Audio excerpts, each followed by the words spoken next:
All right, I think we're about to go live on YouTube. So, all right, we're live, so we'll get things started. Happy June, everybody. Hopefully, uh, early. I guess it's not technically summer yet in the Northern Hemisphere, but we're getting close. So, welcome to the call. Let's see. Without further ado, let me just start progressing the slides. And just a quick reminder on the community code of conduct. If you have any questions, look at the full details in our Cube.js repo. Just a reminder that we have one. And just a couple of agenda topics today. We have several community news items, and excited to have Andy from the Materialize team talk about why it's great to use Cube at Materialize. So looking forward to that. That'll be the bulk of our discussion today. So without further ado, I'll discuss several quick news items. First one is, you probably remember, if you're on the call or listened to the recording from a couple of months ago, Teneri team came and shared sort of their best practices for looking at the most interesting data in less than 50,000 rows. I think this is one of the most frequently asked questions on Slack about the 50,000 row limit when you do queries in Cube. But Teneri had a really creative way of sort of zeroing in on most interesting data. And I think we're starting to just work on the blog post. So we just mentioned that it's coming soon. It's finally here. Thanks for Katie and Bruce and all the Teneri team for contributing this and contributing. I mean, what I usually call like a nice tips and tricks. So definitely appreciate that. If you haven't had a chance to look at the blog post, there's a link there. And if you want to re-listen to the recording from a few months ago, I think it's about 10-15 minute discussion. So the link to the community call is there. The other community member I wanted to highlight, I mean, this event just happened yesterday, event called Upstream. It's sponsored by a company called TideLift. They help their customers with like a supply chain issues when a lot of companies, like I'm sure a lot of our community members that are using open source software. And John talked about, I mean, they have hundreds of different libraries, open source libraries they need to keep track of for updates and patches and et cetera, et cetera. Cube being one of the components, obviously, and he talked about other components like Stripe. I mean, that's an API, but Stripe is one, and they're also a big. I think they're a big Ruby shop, so that's another component they have to deal with. I thought it was a very interesting talk, and I'm sure there's something that a lot of you deal with if you use a lot of open source tools, including Cube. So I encourage you to listen to that. I thought he did a really good job sort of laying out how they approach updates and different open source components. So it's very happy to see that from Jabber. And then, I mean, if you're not familiar with Jabber, I think that they're one of the first contributors of user stories. I think it's almost 18 months ago now. So glad to have somebody from Jabber team. It was really nice to see somebody from Jabber presenting at an open source conference. So feel free to take a look at that. The next one, you probably if you've been on Slack or follow us on social media, there are a lot of posts on our SQL API being out of beta. We appreciate a lot of community members over the past 6 or 9 months providing us with a lot of feedback and suggestions, including which tools that are important to you. Like things like Tableau was one of the popular tools that people voice their opinions on. So we have an extended BI tool support with our latest SQL API. If you haven't taken a look at it, feel free to take a look at the blog from our CEO and co-founder Artyom. And you'll find a lot more details in the blog post and a lot of resources if you've been following us on social media channels. Speaking of which, our next workshop will be on the SQL API. So that's coming up exactly in 2 weeks. Igor, who's on well-deserved vacation this week. He'll be leading this workshop, and we'll give a quick overview of the SQL API and working with the BI and data notebook tools like Tableau that I mentioned, Superset, Power BI, Deep Note, Hex, et cetera. And then, we'll also talk about getting the best experience with things like caching. That's very key to Cube. So if you haven't already, there's a registration link. It's pretty simple, events/SQL API. And hope to see many of you on the work during the workshop in a couple of weeks. And obviously, if you can't make it, if you can't make the workshop, the recording will be available on our YouTube channel. And like with any previous workshop that you miss, you'll be able to find the recording as soon as the workshop is over. Speaking of workshops, we had our last workshop. It's almost like 3 to 4 weeks ago now. Anand, who's here, he led the workshop on building data apps. Wanted to show some feedback on quick stats. I think we broke like a record in terms of registration. We had like almost 333 people register, and about a third of them did attend at least portion of the workshop live, so over 100 people. And then when I checked YouTube like a couple of days ago, it looked like there were close to 600 views. We may have like across that threshold. I haven't checked today, but pretty encouraging numbers. And then one of the things, I think it was a couple of workshops ago that our overall satisfaction score wasn't that, not something that we're proud of, but we're seeing another upward trend. We're not happy about the score of 2 or even 3, but the overall average score was about 4.3 or 4.4. So we're headed back in the right direction. Was happy to see that. And the other thing that we started doing with the workshop from a couple of months ago was that, rather than shipping merchandise worldwide and contributing to a carbon footprint, we decided to make donations to charitable organizations. And thank you for making a selection on which charitable organization you cared about. So, but a little over 300 people will be donated to either Ada developers or Girls Who Code. So thanks for people who participated in the survey. We'll probably do something similar with the workshop in a couple of weeks. So speaking of events, I think I saw John earlier. John, if you want to unmute and talk about an upcoming event, you'll be participating in Exciting London. So hello, this is true. Hi everybody, good to see you.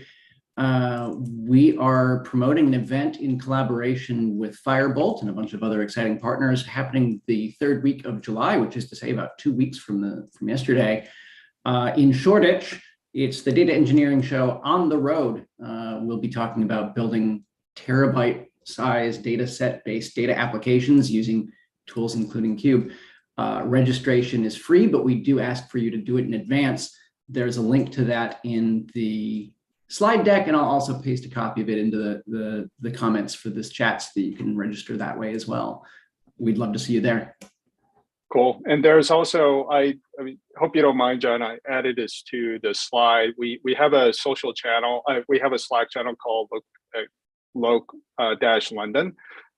So if you're in the London area, feel free to pop in there, and we posted an announcement there as well. And excited to have another in-person event starting to happen, and I'm sure there'll be good beer in London. So that's the plan. Yep. Cool. Awesome. So thank you, John. And let us know if you have any questions about either the workshop that's upcoming or the in-person event in London with Firebolt and other partners that we've been working with. So without further ado, I talked about, the key topic today is our, integration with Materialize, which was announced a couple of weeks ago. Excited to have Andy Hatamer here. Hopefully I'm not butchering your last name, Andy, but Andy's the head of developer experience at Materialize, and if you saw a blog post from a couple of weeks ago, we're announcing the integration between Cube and Materialize. If you go to the blog post, I think you can find contact info for Andy there as well. So without further ado, Andy, I'll turn things over to you. I'll let you introduce yourself and Materialize. Thanks, Ray. And let me stop sharing before I forget. Sorry. No There problem. All right, let me share. 1 second. I'm gonna do a portion here.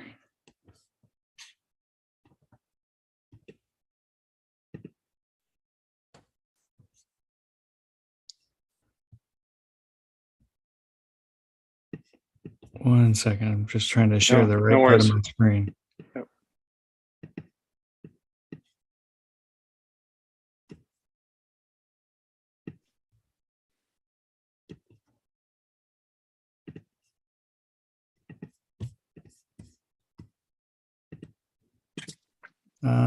Let me see. It looks like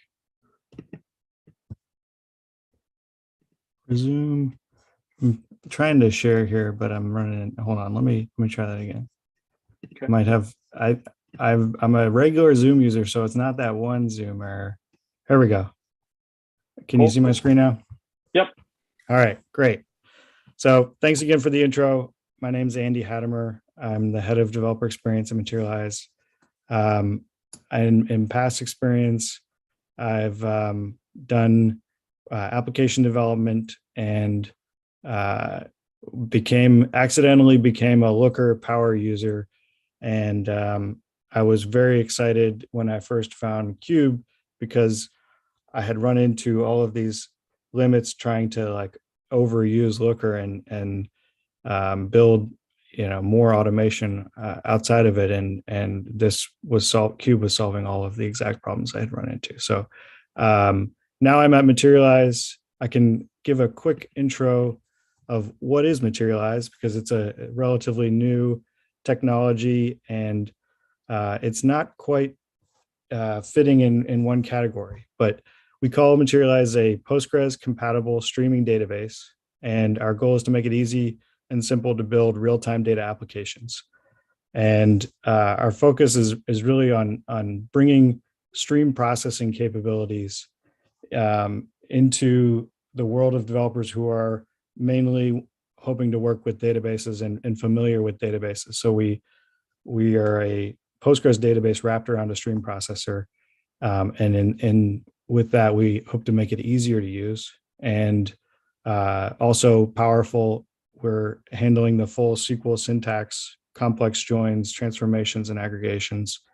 The Postgres compatibility is a really an intentional decision to Materialize to enable connectivity like with tools like Cube, as we'll get into. And then lastly, our focus on scale has developed a lot recently.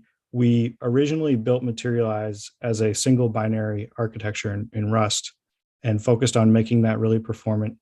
And over the last month and over the next years, we're going to be focusing on the separation of sort of unbundling that binary into separate services and separate compute and storage, and enabling more scaling and isolation of workloads and high availability and replication.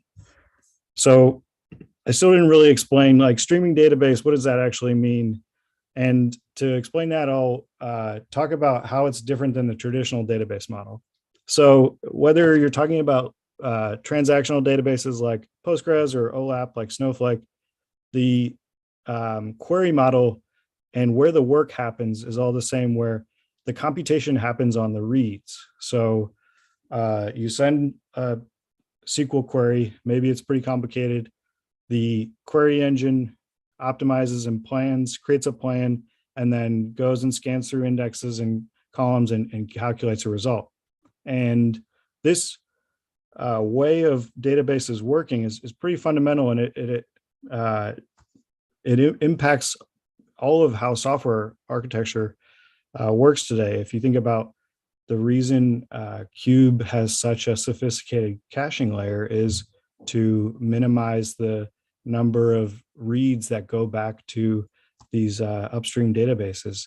And the Materialize model flips that around, and Materialize asks for the queries ahead of time in the form of materialized views and does the work on each write or each incoming data event to maintain the query as the results of the query as an in-memory view. So this ends up making the reads really fast, like Redis, because they're just going to memory. There's no computation happening. And there's trade-offs here, obviously. It's not magic.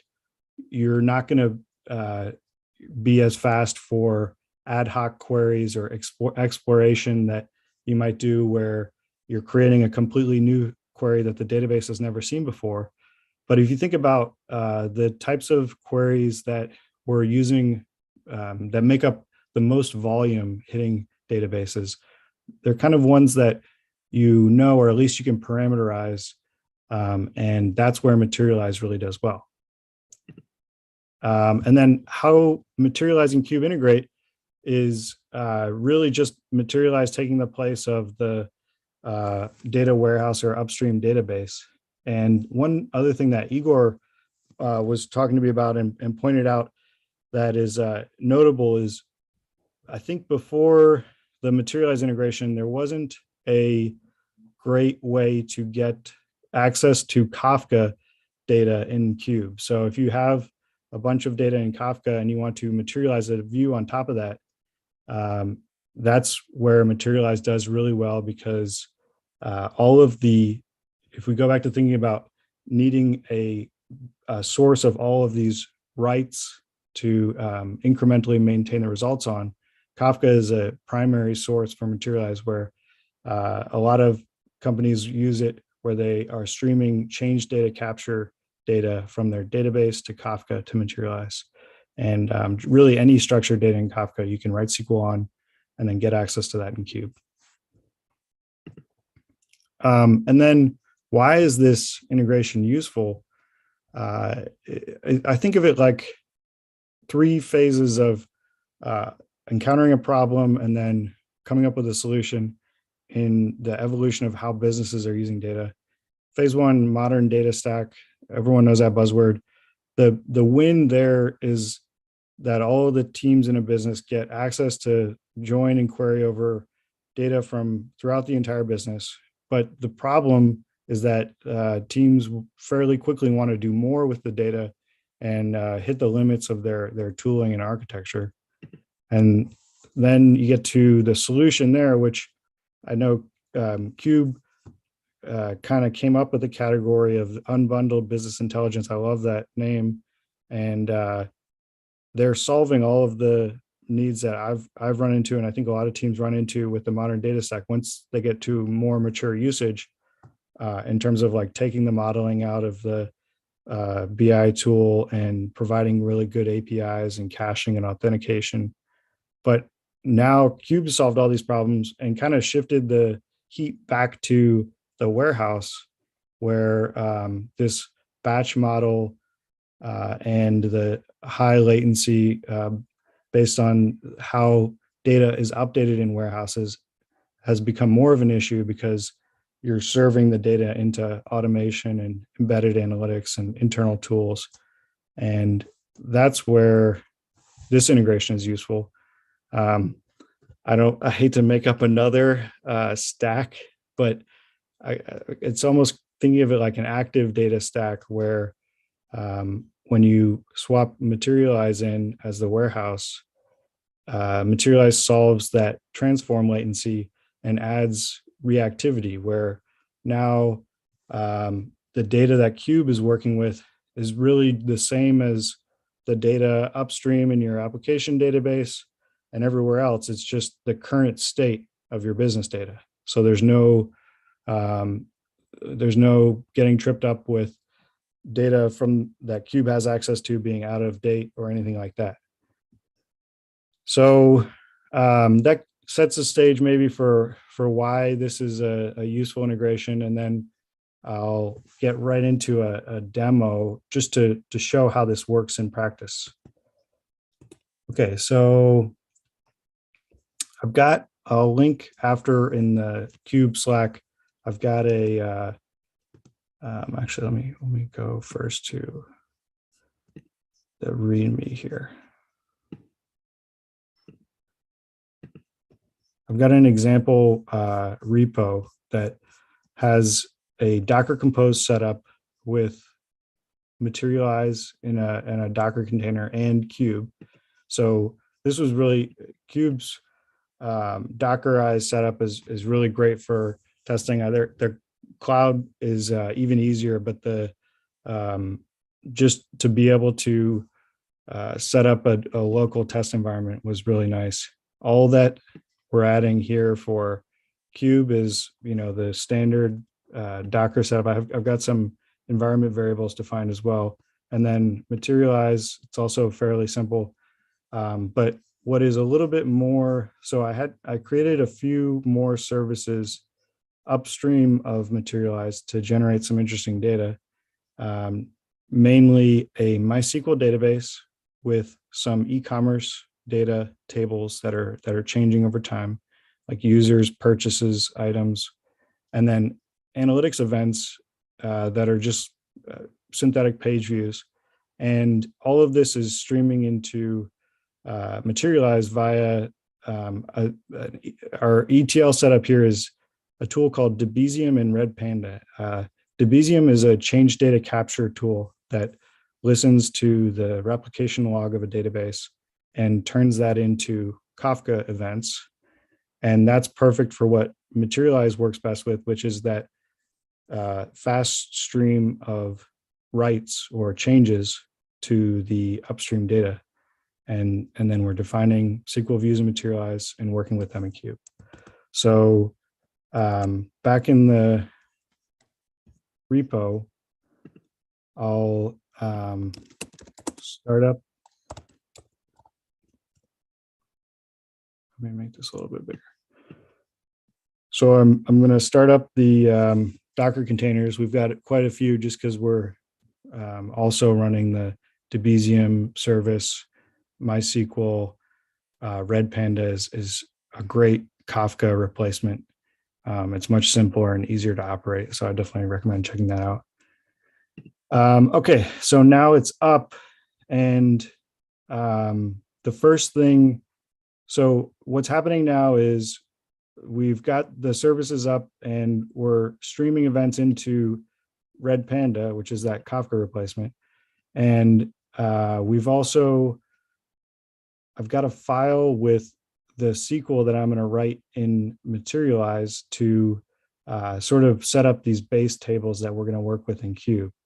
And the only unique thing here, this is just PostgreSQL, except there's a few DDL statements that tell Materialize where to look for that stream of writes. So in this case, we're defining three sources: page views, purchases, items, and users.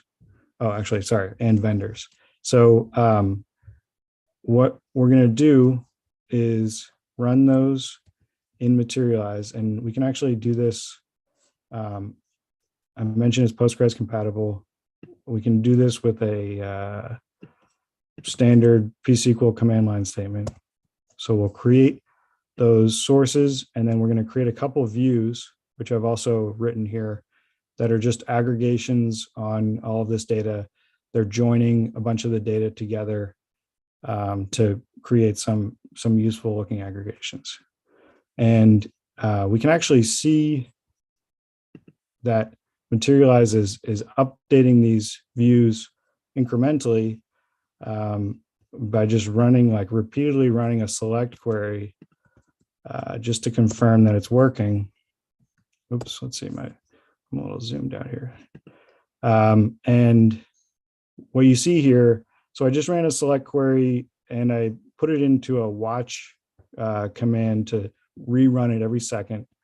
And you can see that the results for the current minute are updating every second. And so what's happening is all of the data streaming in to Materialize, it's running them through the transformation and incrementally updating the results in memory.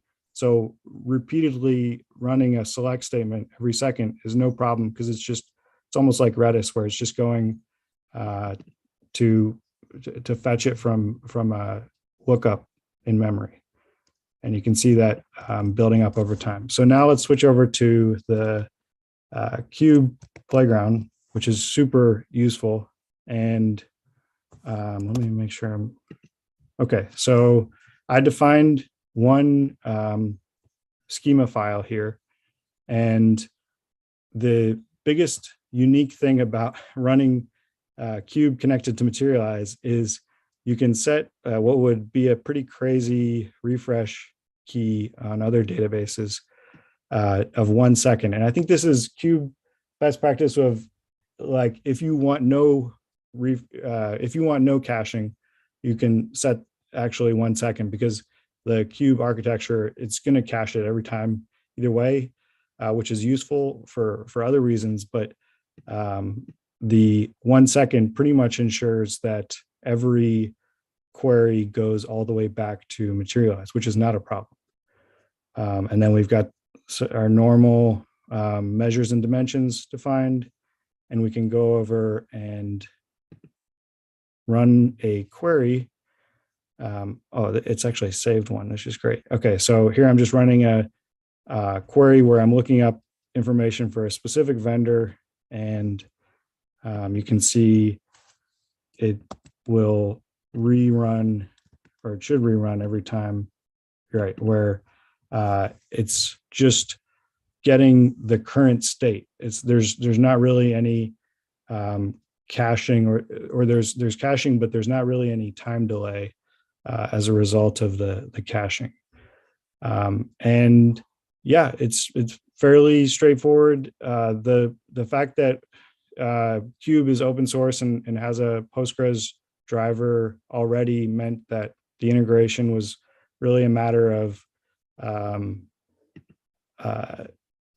overloading a few of the functions of the standard Postgres driver to account for some Materialize specifics, where there's just certain things that aren't relevant in Materialize that are relevant in standard Postgres. So we overrode a few of those, and otherwise are able to take advantage of the existing Postgres driver for Cube. And it was really great just to be able to integrate so seamlessly.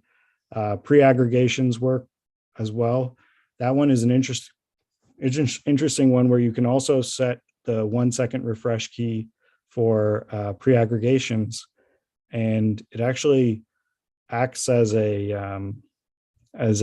HA hack almost, where I don't want to call it hack, but if Materialize, say you change something in the upstream schema and it causes Materialize to break, the fact that you have a pre-aggregation, which is essentially storing the results in file in Cube, means that you can continue serving results. It won't update, but it'll continue serving.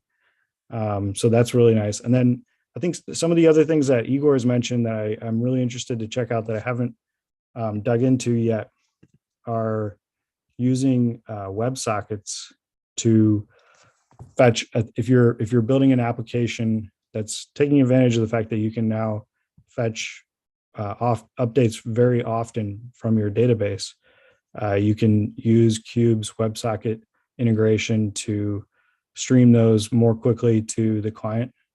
And then the last thing in terms of future directions to go, I don't think I've called it out, but I'll show it here. So if you think about the Materialize architecture I described, it's got the ability, it's maintaining these materialized views incrementally, and it's kind of event driven, where an event comes in and that triggers an update. the entire system, like as a free result of that, is that you can also subscribe to changes in a view. If you remember Rethink DB, it was a database that I think is now kind of dead, but it was built entirely around this idea of subscribing to changes in views. And that comes as a free side effect of Materialize. It's not being used in the Cube integration right now because it would require some additional changes, but it's an interesting potential future optimization where the effect of that is, say you have a query that is loading into a client, and the client you expect to stay connected for a while. You can initially load the entire set of data via query, and then you can more efficiently update the client with just the changes via these subscriptions. So that's one future optimization that I think would be really interesting to go further on with Materializing Cube. But that's it from my side. If you're interested in trying this out, I'll link in the Cube Slack to this repo that I just walked through. And you can also register to get early access to our distributed cloud architecture if you're interested in testing that out at materialize.com/cloud.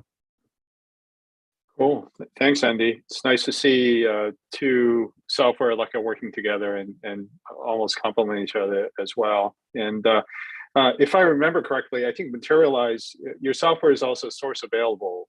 Is that correct? Or Yep, we're licensed under the BSL.